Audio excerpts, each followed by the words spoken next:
Honourable Prime Minister to reply.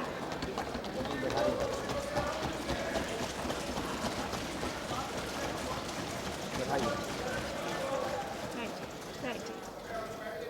Madam Speaker, I rise to join all members of this august House in conveying our sincere thanks to the Honourable President of India for our enlightening address.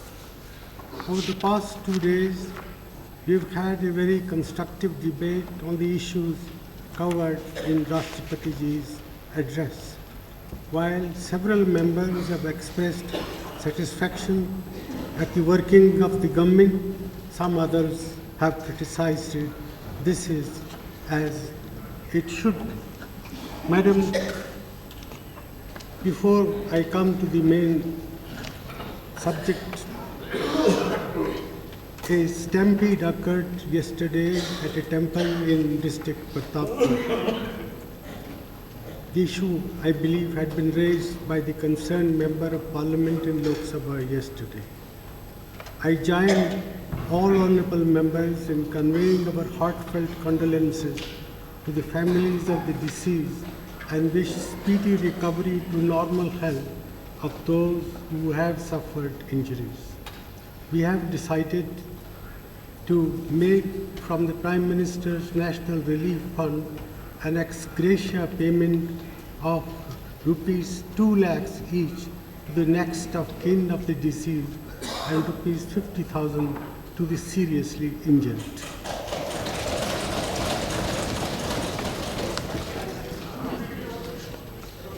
Madam Speaker,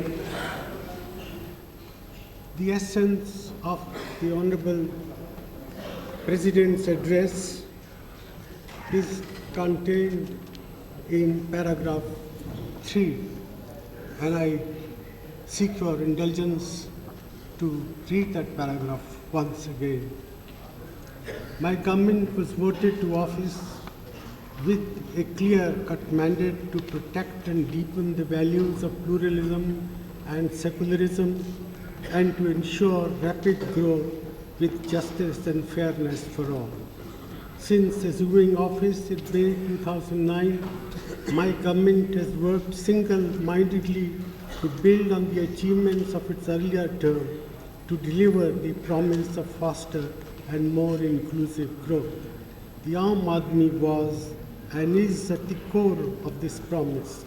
The Aam Aadmi had to be protected against the ravages of the worst ever global economic crisis since the Great Depression and against the failure of the monsoon in large parts of the country in mid-2009. Madam, our economy's performance has to be judged against the twin impacts of the international financial crisis which suddenly erupted in September 2008 and then subsequently the failure of the southwest monsoon in the year 2009. And I sincerely believe that the way our government has dealt with the impact on our economy of these two adverse turn in our circumstances beyond our control is praiseworthy. And indeed, the whole world is praising India for the success with which we have achieved in this field. Under the impact of the global economic crisis, the mighty countries of America and Europe have experienced negative growth rates. In 2008-9, India's growth rate also declined, but we still maintain a growth rate of 6.7%. In the current year, we will have a growth rate of minimum of 7.2%, but possibly going up to 7.5%. In the fiscal year 2009-10, the growth rate of the economy will be probably close to what I have mentioned, 7.5, but the most conservative estimate is 7.2. In the next fiscal years, we are confident of achieving a growth rate of 8% or more, and the year thereafter, we will be able to return the economy to 9% growth rate. Why do I emphasize growth rate? Madam, growth is not an end in itself. The end is the well-being of our people. Growth is only a means to provide relief to those who are suffering. Growth is a means to find resources to spend on education, on health, on rural development, on social security. And if we do not grow fast enough, we may talk about removal of poverty, we may talk about expanding irrigation and other facilities in rural India.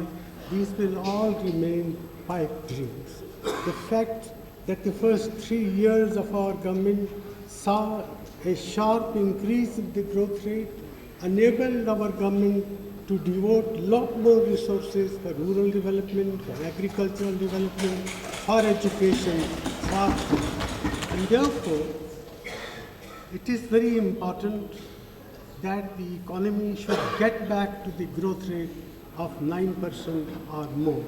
I am confident that the macroeconomic fundamentals of our economy are very sound. Why do I say this? 10 years ago, nobody would have imagined that India's savings and investment rates can be as high as 35 or 36%. In the last 4 or 5 years, we have so managed the economy that both savings and investments in our country now are equal to the savings and investments rate which prevailed until 10 years ago only in the countries of Southeast Asia or East Asia. Moreover, I feel in the years to come, in the next 2 decades, the dividend arising from the sharp rise in the working age population to total population of our country will provide another positive factor to push the savings rate of this country close to 40% of our national income. And if we manage our economy well, if we manage the creation of social and physical infrastructure well, if the processes of governance are improved to reduce the scope for corruption, there is no, there is no barrier to India entering on a long-term basis the age of double-digit growth. And this is the vision that our government is working to realize. I recognize that there are current problems which cannot be wished away. The honorable members on both sides of the House have referred to the price situation. I will be the last one to deny that the behavior of food prices in the last 1 year is something which does not worry us. We have been worried about it a great deal. To the extent that we could adopt measures, we have adopted, and the House has my assurance that if any practical methods can further bring relief to our people, our government will always be sensitive to the concerns of the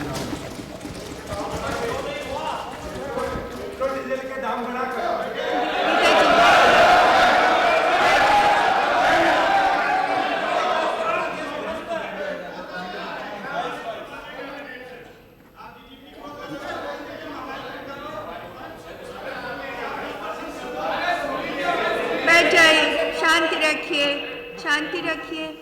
Madam, the crisis situation that emerged was a byproduct of event over which we had no controls.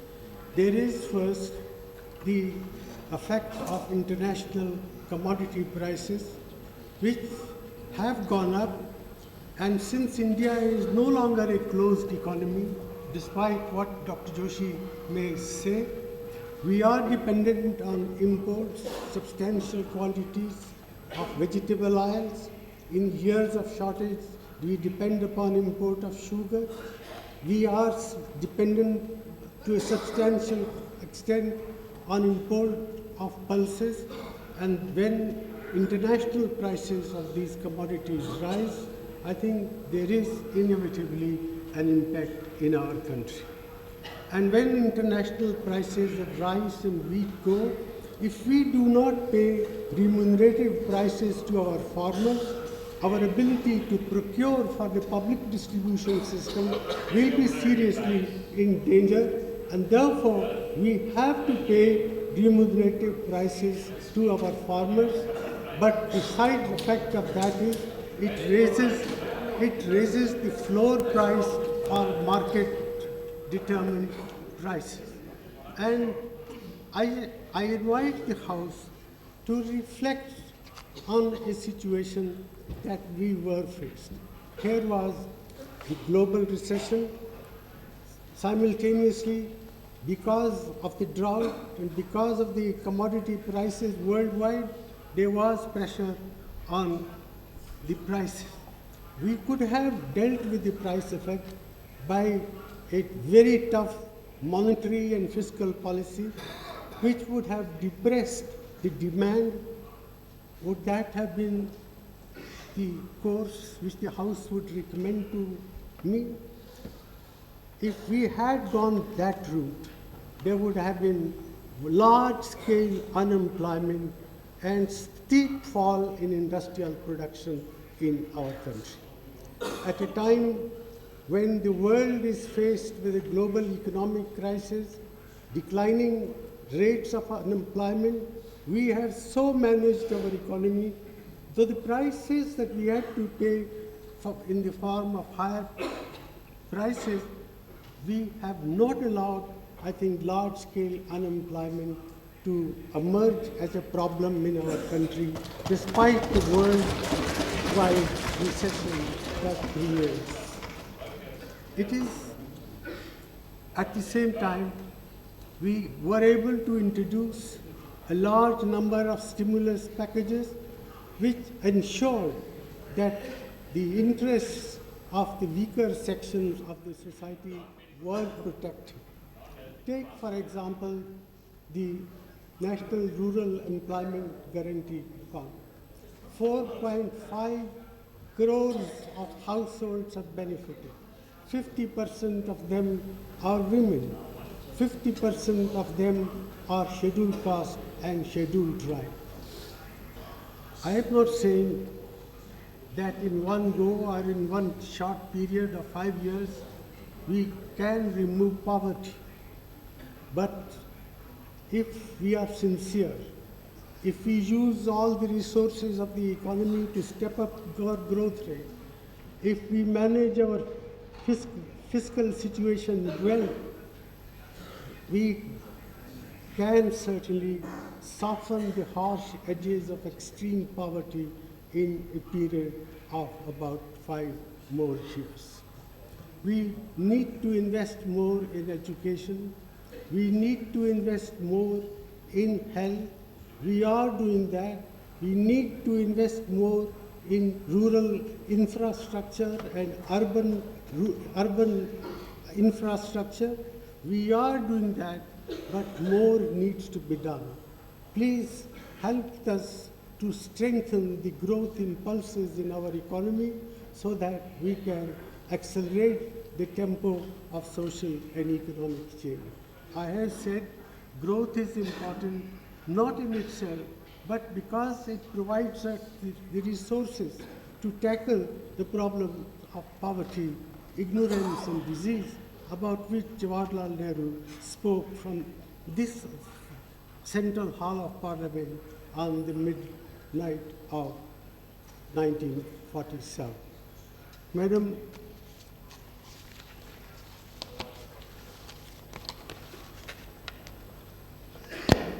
there's some water.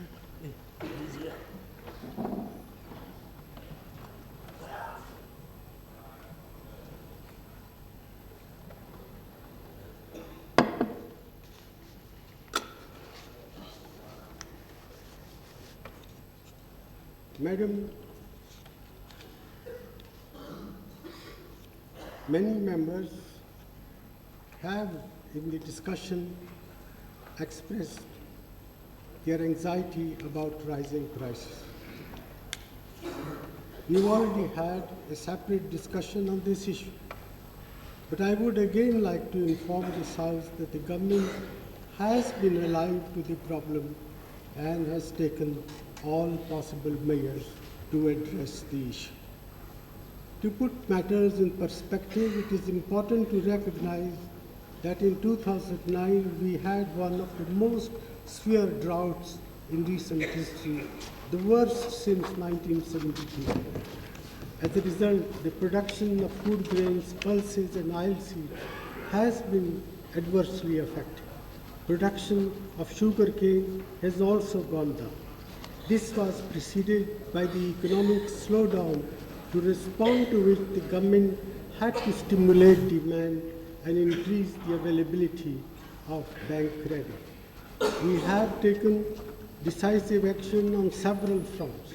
We acted early to limit the fall in the kharif production. As a result, we could contain the reduction in food grain production to a large extent. We have been able to procure around 23 million tons of rice this year, which is not very different from what we have procured last year during the same time. There should be no panic on the food situation front, considering the comfortable level of food stocks that are available with the central government. Rabi prospects are also very encouraging. Post-monsoon rains have been good. All this augurs well for our ability to stabilize food prices at a reasonable level. We have permitted import of raw and white sugar at zero duty, and imports are taking place. Enforcement in terms of imposing stock and time limits is in the hands of the state governments. We have empowered the state governments to do so through the Essential Commodities Act, and I have requested the Chief Minister to take stern action against holders. Madam Speaker, many honourable members have spoken about the export of sugar. Very often, we have to honour prior international commitments. The amount of sugar that India has exported relative to imports is so small that it is surprising that so much is being made out of this. In November 2009, India exported sugar worth rupees 7.94 crores, whereas it imported sugar worth 611.40 crores. In December 2009, the exports of sugar were worth rupees 12.34 crores, whereas the imports were worth rupees 216.90 crores. Madam, from this, it will be obvious that the factors making for a sharp increase in sugar prices are to be found in the cyclical nature of production of sugar cane. There is a cycle which has been noticed for almost 50 years in the behavior of sugar cane production. 2 or 3 years, this one cycle, upward pressure on prices, followed by a steep fall in prices.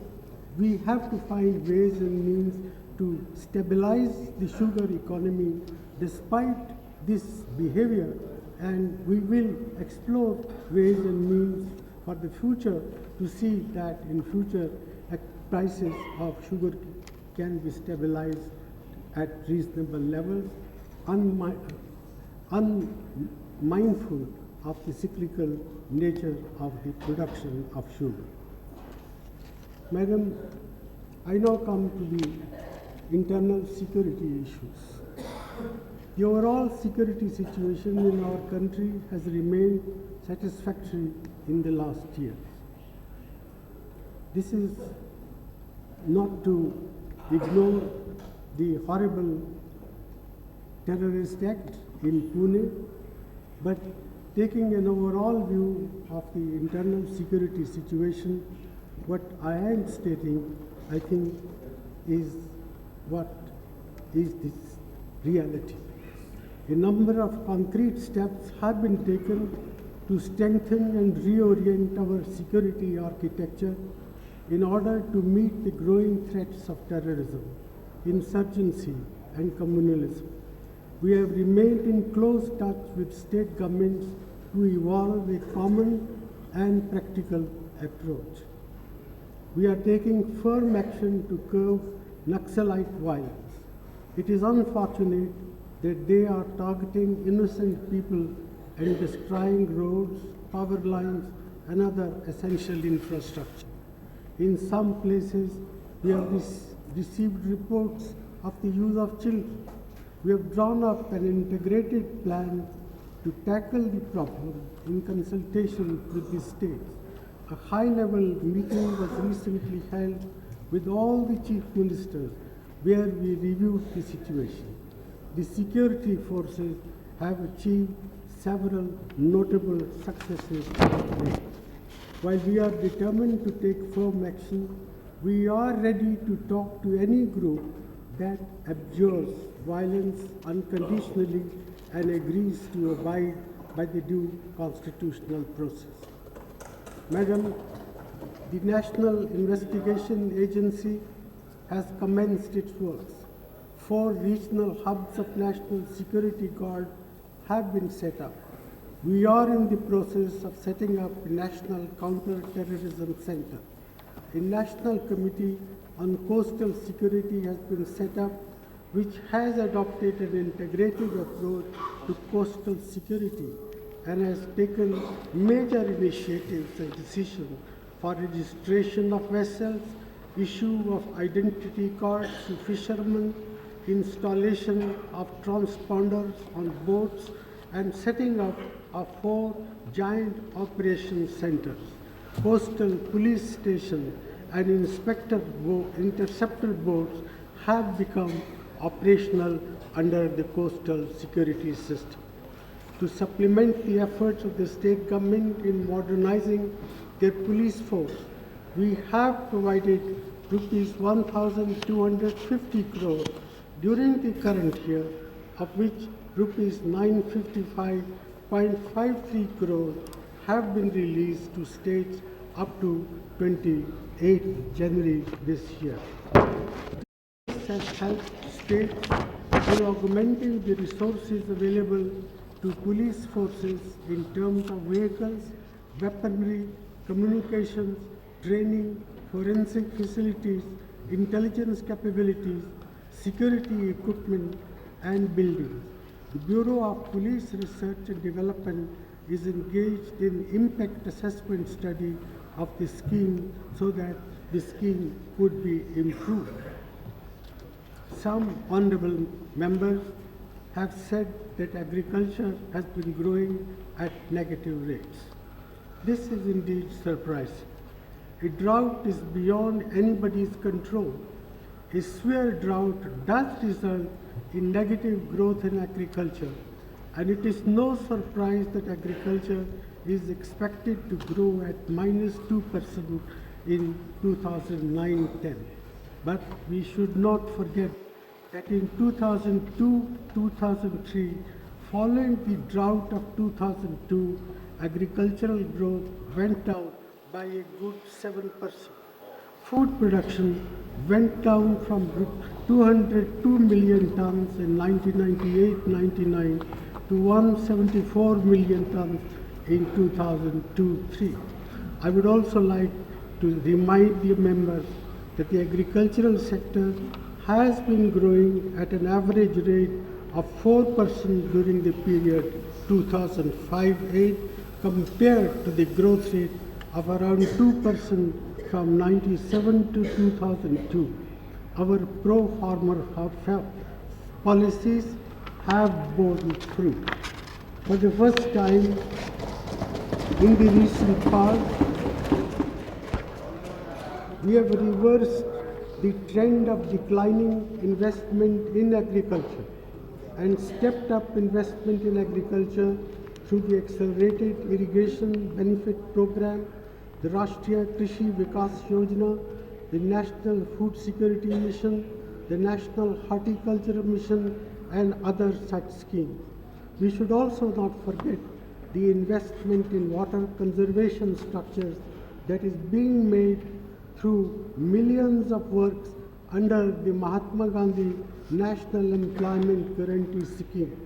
Food production has increased from 174 million tons in 2002-03 to 233 million tons in 2008-09, which represents a growth rate of around 6% per year.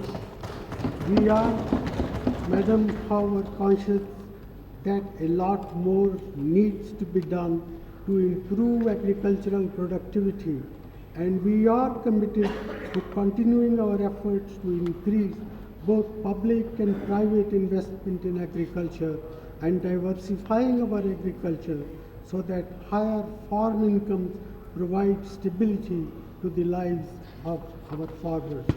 Dr. Joshi referred to our going to America to seek solutions to agricultural problems of our country. I wish to assure him that this Gulf family, I think, there is no scope for this sort of Gulf family. I think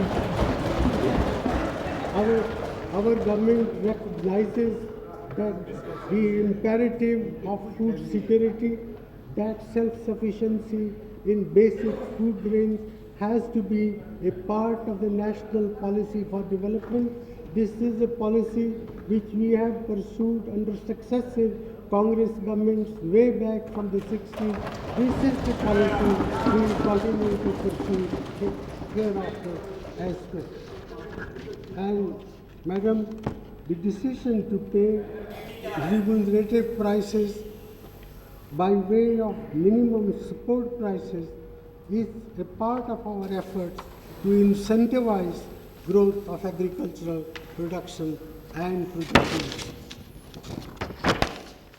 I think Advaniji raised the issue of farmers' suicide. Our government has been very sensitive to the issue of farmers' suicide, and everything possible in terms of government action is being done to ameliorate agrarian distress. The loans of small and marginal farmers have been waived. For other farmers, a one-time settlement has been made. These measures have benefited 3.68 crore farmers to the extent of rupees 70,000 crore. A special package for suicide-prone districts of Maharashtra, Andhra Pradesh, Karnataka, and Kerala have been implemented. The minimum support prices of most agricultural commodities have been enhanced substantially over the last 6 years. It was ensured that fertilizer prices did not increase during the same period.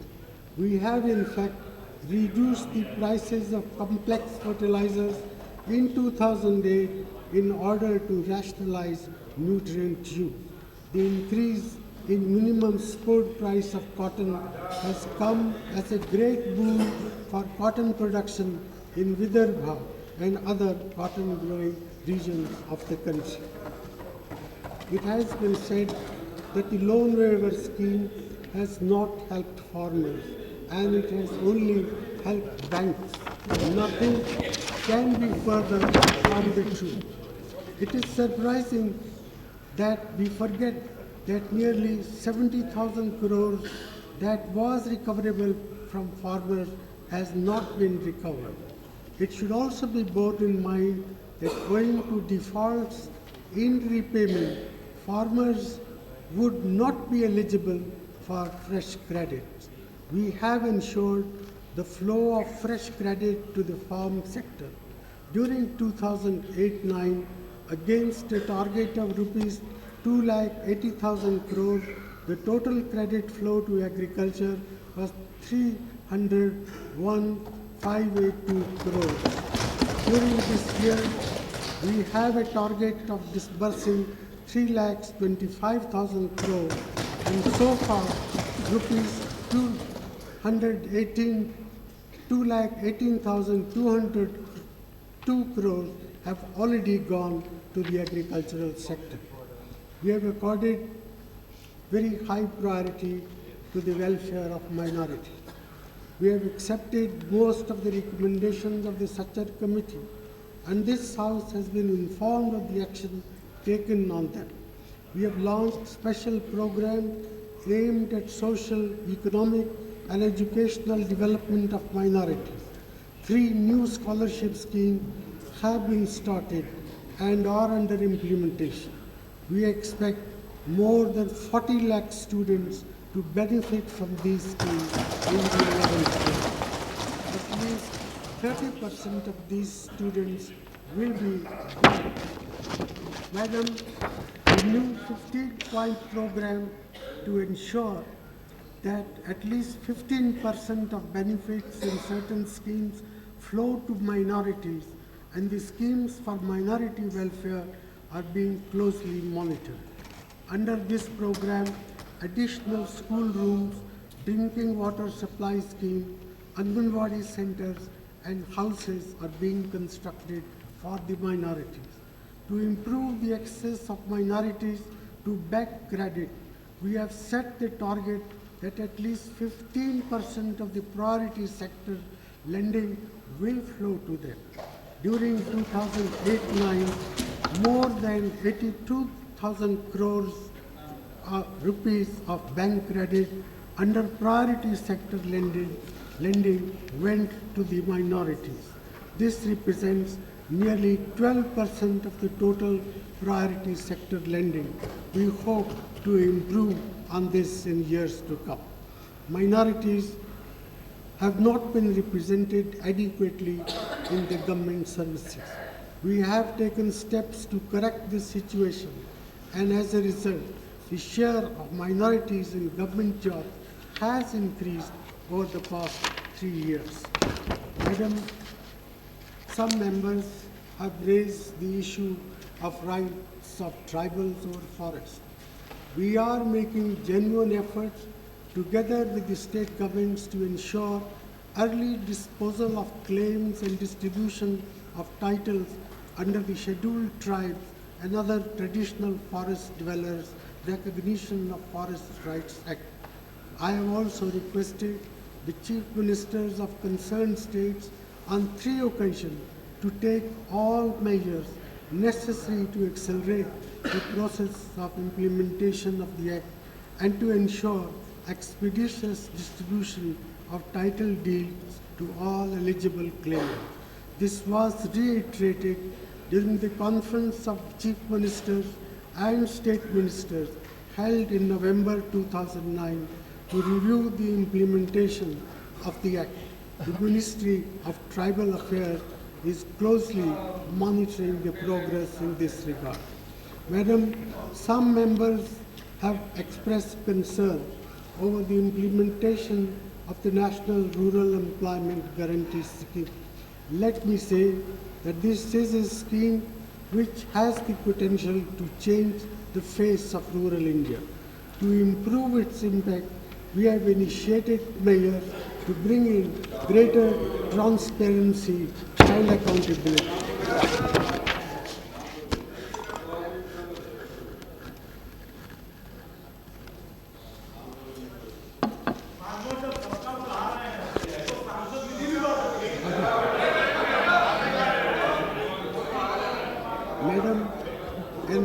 Ombudsman scheme for setting up an independent Please. grievance redressal mechanism at the district level has been formulated, and states are in the process of setting district ombudsman. Social audits by Gram Sabhas have also been taken up. Details of job cards, muster rolls, and works undertaken have also been placed in the public domain.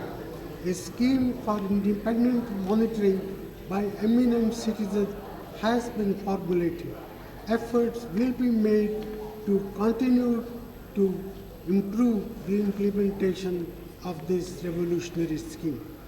Madam Advani ji had raised the issue of black money deposited in foreign countries. The finance minister had written to Shri Advani in May 2009 providing information about the action taken. Subsequently, we have moved further in the matter. 20 countries and jurisdictions have been prioritized for entering into agreements regarding exchange of information and assistance in the collection of taxes. Negotiations have been completed with the Bahamas and Bermuda, and steps are being taken for signing of agreements. We have also approached Switzerland for renegotiation of our tax treaty so that we can have access to bank information. Negotiations were held in November 2009, and the matter is being pursued for finalizing a new protocol through which we will be able to obtain information in specific cases. India is an active participant in global fora for improving transparency and exchange of information on tax matters. Madam Advani ji had also raised the issue of one rank, one pension to ex-servicemen. He has stated that the commitment I made in my last year's Independence Day speech and Finance Minister's promise in his budget speech of July 6, 2009 have not been honored. This is not correct. The factual position is that we had constituted a committee under the Cabinet Secretary to look into the issue of one rank, one pension and other related matters. The committee did not recommend one rank, one pension, but whatever recommendations the committee made to substantially enhance the pensionary benefits of persons below officer rank and commissioned officers were accepted by the government, and this is what I had stated in my Independence Day speech. The recommendations which have been accepted cover what the Finance Minister had promised in his budget speech of 2009. Of the 7 recommendations that the committee made, 5 have been implemented. The 2 recommendations which have not been implemented will be implemented very soon. Madam, I share the concern of honourable members about the need for electoral reform. I do not think there is any dispute regarding the need for electoral reform. Unfortunately, we do not have the same degree of unanimity on the manner in which to go about it. It has been our accepted position and also the accepted position of previous government that electoral reforms should be brought about only by broad-based political consensus. The recommendations of the Election Commission regarding electoral reform and other proposals received by us are presently under consideration of the Standing Committee of Parliament. We hope that the committee would be able to recommend measures which should find support in this House across the political spectrum. Madam, we introduced the Women's Reservation Bill in the Rajya Sabha in May 2008. We have already considered the report of the Standing Committee of Parliament on this bill. It will be our endeavour to bring the bill before Parliament in this very session. I sincerely hope that honourable members would support the bill, as it would be the strongest affirmation of our commitment to the empowerment of our women. Madam, I should say a few words about foreign policy. The government's foreign policy has been based on national consensus and full adherence to the principles and objectives laid down by the founding fathers of our Constitution. The foreign policy that we have pursued in the first term of our government and on which we have built upon in the second term has yielded solid dividends. India's standing in the Committee of Nations has never been higher. In the troubled world that we live in, there is respect for India's role as a force of moderation, reason, and stability. The resilience of our democracy, our commitment to pluralism and secularism, and the strength of our economy have enhanced our standing in the world. Please maintain order.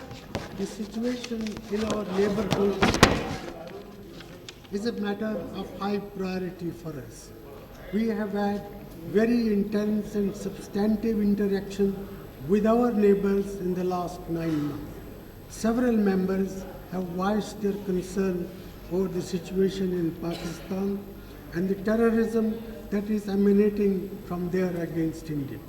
The government fully shares these concerns. We are taking all necessary steps to strengthen our internal security and defense capability. Government has kept Parliament fully informed at every stage of our policy towards Pakistan. I had made a detailed statement on our approach towards Pakistan in this August House on 29th July 2009. The External Affairs Minister briefed the House on the last round of foreign secretary level talk in February. Our policy towards Pakistan is consistent, cautious, and realistic. I have never believed that the channels of communication with Pakistan should break down. Even at the height of the Cold War, the Americans and the Soviets used to speak to each other. The chances of miscalculation can only increase in an environment of no contact. I therefore personally conveyed our concerns to President Zardari when I met him in Russia, and later to Prime Minister Gilani at the NAM summit last year.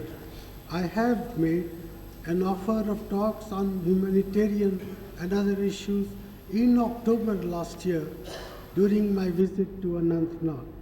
The decision to resume talks at the Foreign Secretary level is not a sudden decision, but a calculated one based on weighing all the costs and benefits. The fact of the matter is that the rest of the international community is talking to Pakistan. So our not talking to them is not going to isolate them. We have made our point strongly, but we cannot wish away the problem by not talking to them. Dialogue is the only way forward for civilized countries to resolve their problem.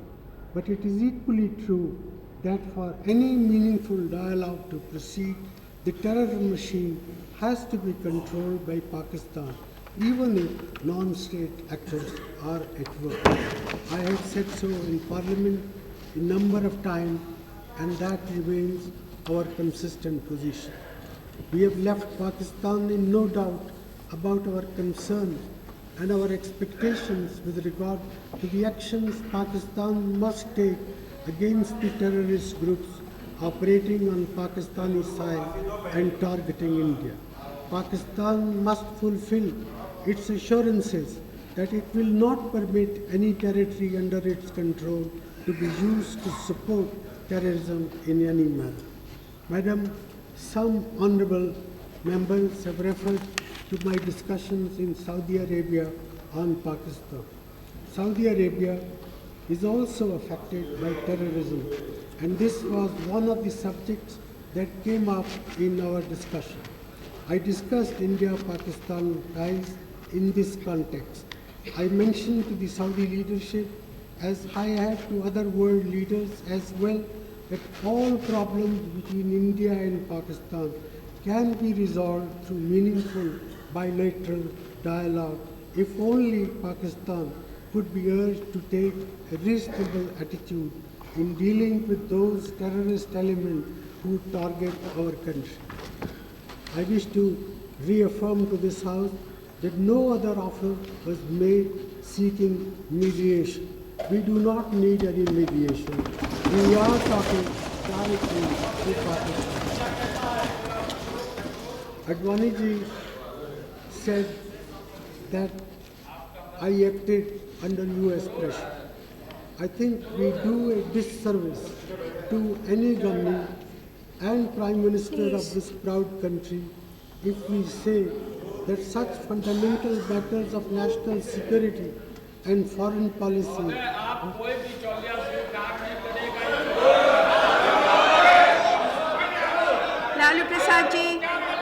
Lalu Prasad ji, nothing will go in record.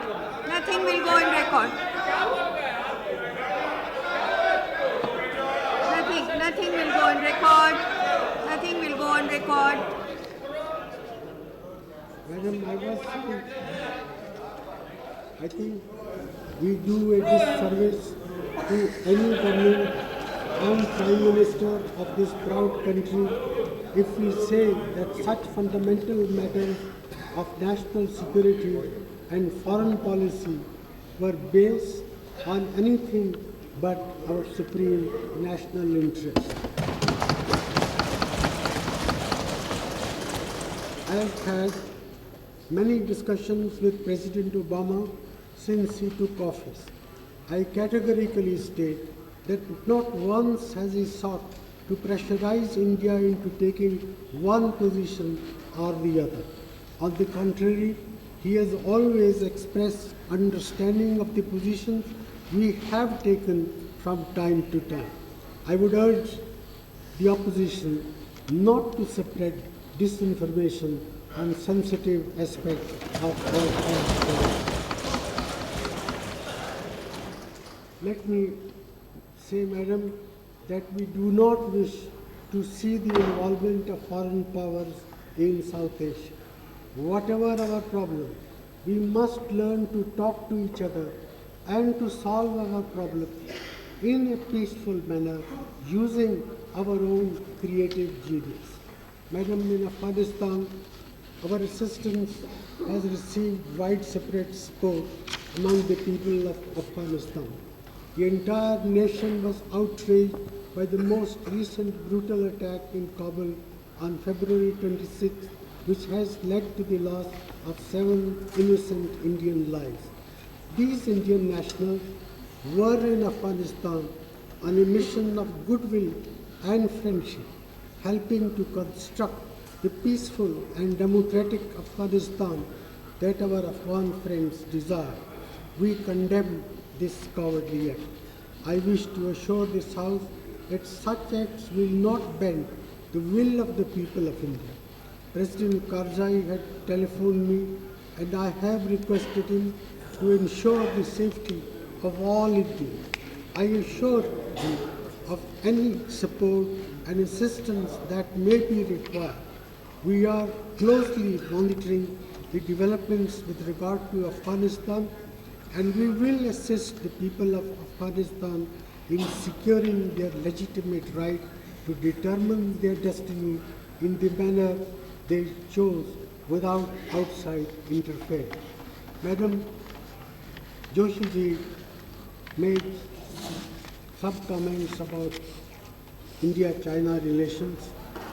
Let me say, China is our important neighbor, with whom we have a comprehensive and multi-sectoral relationship.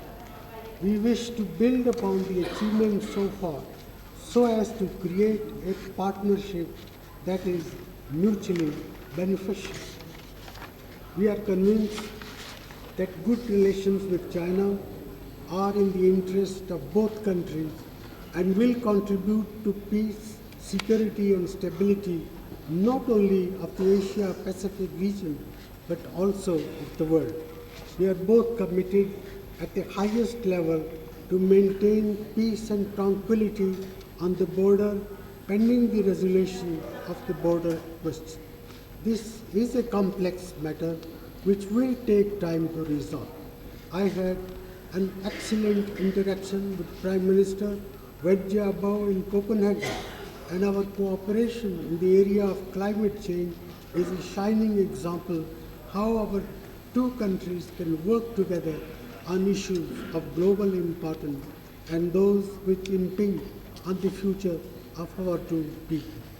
Madam, in Sri Lanka, the conclusion of military operations against the LTT has opened opportunities for finding such a lasting political settlement which will be acceptable to all communities, particularly the Tamil communities within a united Sri Lanka. We have and we will continue to contribute to the humanitarian and rehabilitation efforts of the Sri Lankan government and to the long-term reconstruction of areas that have been affected by the military conflict. Our assistance package of rupees 500 crores for immediate relief, resettlement and reconstruction is under implementation. Madam, we have taken several steps to diversify and broad-base our relations with Bangladesh. A major milestone in this respect was the visit of Prime Minister Sheikh Hasina to India in January 2010. During that visit, we put in place a comprehensive framework of cooperation for development of our relations, which includes a renewed commitment by both sides to actively cooperate on security issues. We have provided a line of credit of $1 billion for a range of projects in Bangladesh, which we intend to follow up vigorously. The government of Bangladesh has assured us that they will not allow their territory to be used for activities inimical to India. We have welcomed some of the steps they have recently taken in this regard. Our country is passing through a difficult time. Security and stability are the need of the hour. Political parties can differ on various issues, but I do believe it is important for us to face challenges in a united manner. I seek the cooperation and support of all sections of this House. Let us not allow narrow partisan consideration to come in the way of effective governance of this great country.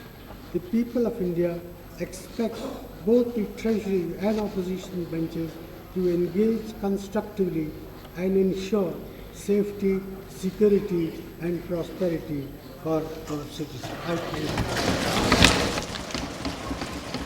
Thank you, Honorable Prime Minister.